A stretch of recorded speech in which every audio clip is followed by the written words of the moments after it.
Welcome back to Our Community. Susie Thomas visiting with Tina Yeager, Ada Marie Troyer, and Ginger Tadeo, talking about the Freedom Challenge and something very real and tangible and active that we can do to be fighting the horrific statistics we're seeing about human trafficking taking place in the 21st century. Ada Marie, let's go to you. What encouraged you to participate with this? It really goes back to the beginning of where God started drawing me out and bringing me more healing. I don't have a story like Ginger does, but we live in a broken world. So we are all broken. We are all hurting.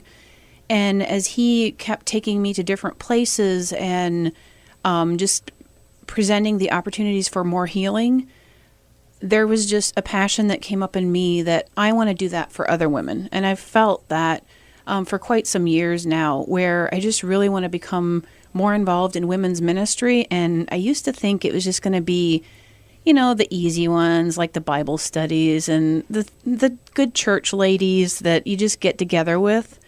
But a couple years ago, I was in the mountains of Colorado and at a captivating retreat with Stacey Eldridge, and she showed a video of a woman who had been in prostitution and came out of it. And up to then, I was just really naive about it. I thought, most prostitutes, they get there by choice. But started doing more and more research and found, stories of a lot of women that had been trafficked at a young age. Most of them as young teenagers. Most of them had been abused before that. And so I just started digging into that more and more and really felt just a heart to help with the whole thing of sex trafficking in particular, human trafficking as a whole, but especially women who have been sex trafficked. And the one thing that has really always drawn me is Isaiah 61. I look at it as a whole ministry, and it talks about bringing good news to the poor, the brokenhearted, to proclaim liberty to captives. And so when I was at the conference that Ginger mentioned, they showed a clip of the Freedom Challenge, and they used Isaiah 61 in there. And it just immediately spoke to me. And my friend was with me, and she pokes me, and she's like, "You want to go, don't you?" And I'm like, "Yeah, but I can't go. It costs too much." So I really pushed it off. And this was only a week before the deadline to sign up to go. And so I was sure I couldn't go. Didn't even really pray about it, but it kept that next week. It was just in the back of my mind. And finally, Friday morning, the deadline, I texted a few friends, and I'm like, "Would you just pray with me?" And I just sent that text, and I remember, wait, you just filed your taxes 2 nights ago. Oh. The registration fee is $20 less than your tax return. Oh, my. So I was out of excuses. I was freaked out, too, because I was really out of shape physically at that point. And I'm like, I can't do this. I can't climb up a mountain. But everything in me wanted to, because I knew this was opportunity to share with people around me about what's going on, what I see in sex trafficking, and $150 to bring one woman or child to freedom, that's huge. And so raising $5,000, freeing 33 women by doing this challenge, to me was like, yes, okay, God, I have to do this. So I signed up for it with actually a whole lot of faith and not much common sense, maybe, but just dug in and basically did what I needed to do. And it's been amazing, the opportunity to just share and open people's eyes to it, especially my community. People are pretty sheltered. They don't know as much about human trafficking, I'm finding out. But as I share, and I got the opportunity to share at my church, just the amazing support. I mean, I've gotten big donations. I've got small ones. They all add up. But I have reached my goal, and I totally didn't trust God for that. I didn't think that was going to happen. So it blew me away when I reached that $5,000 mark. Yeah. And like, it brought me to tears. I just sat there and cried because I couldn't believe it. Because he's so amazing. He's not going to nudge you to do something and then not fund it. No. So he's got it all covered, doesn't he? It is amazing. So you bring up a couple of things, the points that we need to follow here. Freedom Challenge the climb is taking place exactly when? August 1st it begins. We have Julie Slattery speaking on August 1st to us, and then we start climbing, I believe, August 2nd, 3rd, and 4th. Am I correct, Tina? Yes, ma'am. And so is it too late for anyone to sign up and join you now? It is. The event is almost here, and we'll be setting out. However, we do have our next event coming up, which is Machu Picchu in 2017, and it is live on our website. And people could register to join us for that.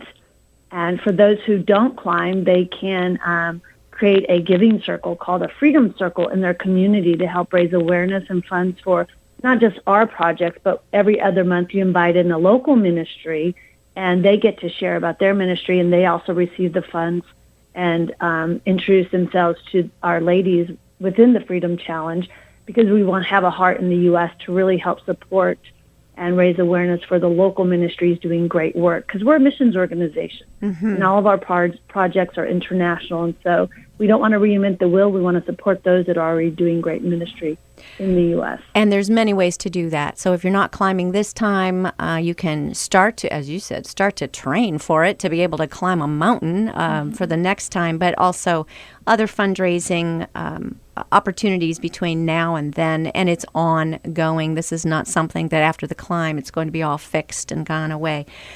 Tina, I'm curious as to what happens to the women who are then rescued out of slavery, women and children rescued out of slavery. How do they avoid getting into the same kind of situation that got them into that in the first place? Where do they go?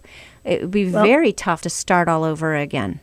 It is. And the key is, and this is our passion, is number one, prevention. But if you do rescue, and we do have rescue homes, you can't just provide a home. It has to be a very holistic approach to them understanding their value, giving them dignity by giving them a vocation in which they can support themselves. So we do education, vocational training. We have sewing programs.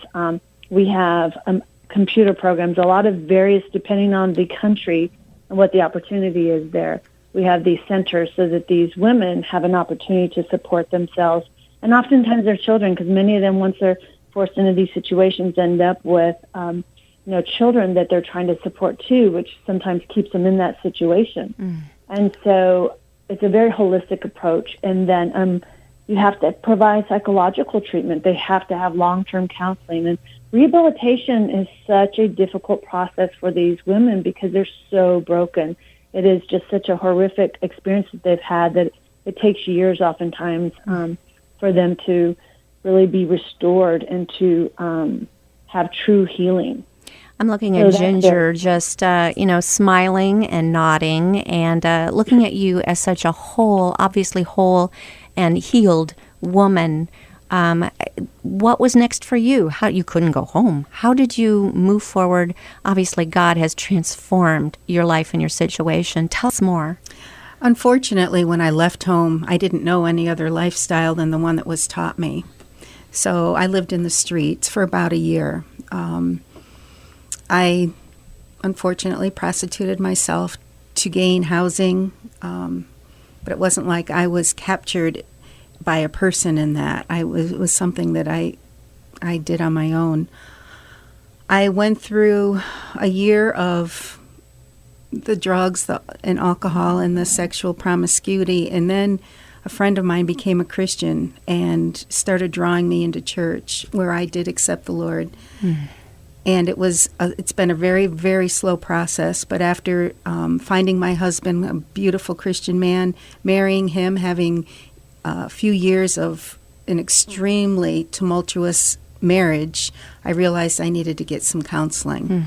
And that's when I started. And actually, I have been in counseling on and off for 20 years because there are so many issues to deal with. So many issues. Yeah, I can certainly understand that. But it is absolutely incredible to see you sitting here today just glowing. Well, I got to tell you, there's one thing I didn't share earlier that I think is just so important. When I was locked up in my room for those 2 years, there was a Bible sitting on my bookshelf the entire time. Wow.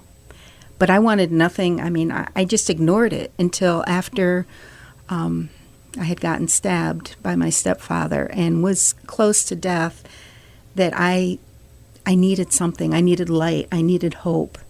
And why they left that Bible sitting there, I have no idea. They but I probably know, didn't even remember that it was there. right, but God in His Wow. providence Yes. made sure that it was available to me.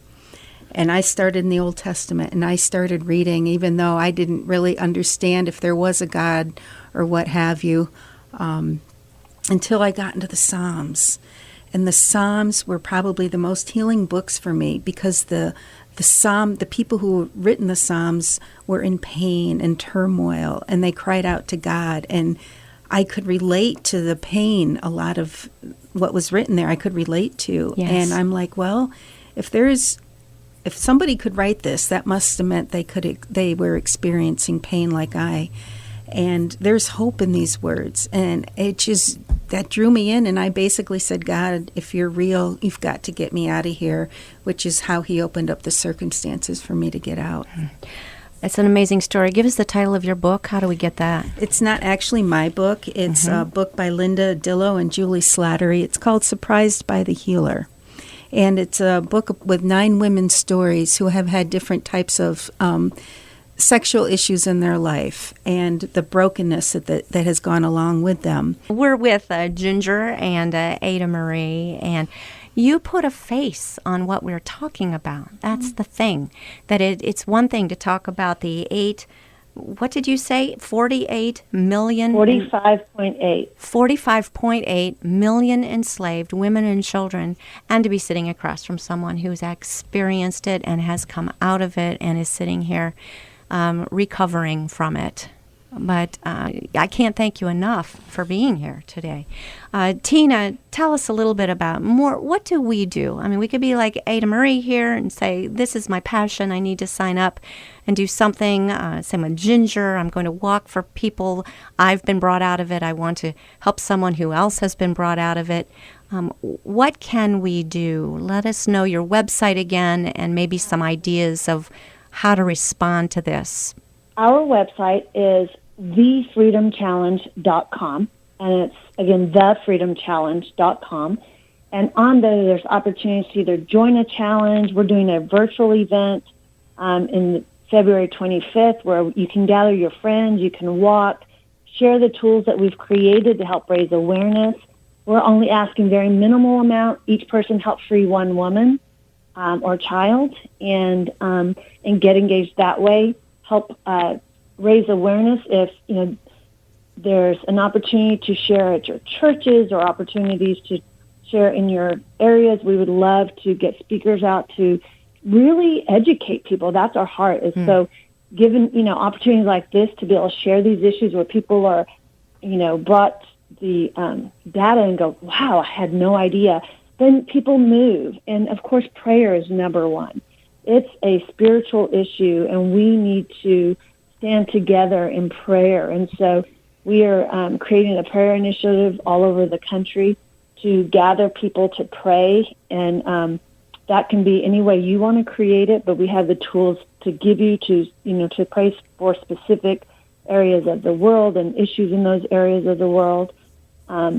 And join us, pray about it. I always tell everybody the story of Ada Marie happens all the time. People look at the numbers and go, how could I possibly raise that? And it intimidates them, but the Lord goes, with me, you can do anything. Anything is possible. And I watch these women blow it out of the water, and they're just so amazed by what God does. And so pray about joining us. I really feel like the Lord invites specific people and knocks on their hearts and says, do this. Because it's not just about what we're doing for them, but God wants to do something in that individual too, because He wants all His women to be free. Tina, He wants us to be free. Tina and Ginger and Ada Marie, thank you so much for joining us in our community.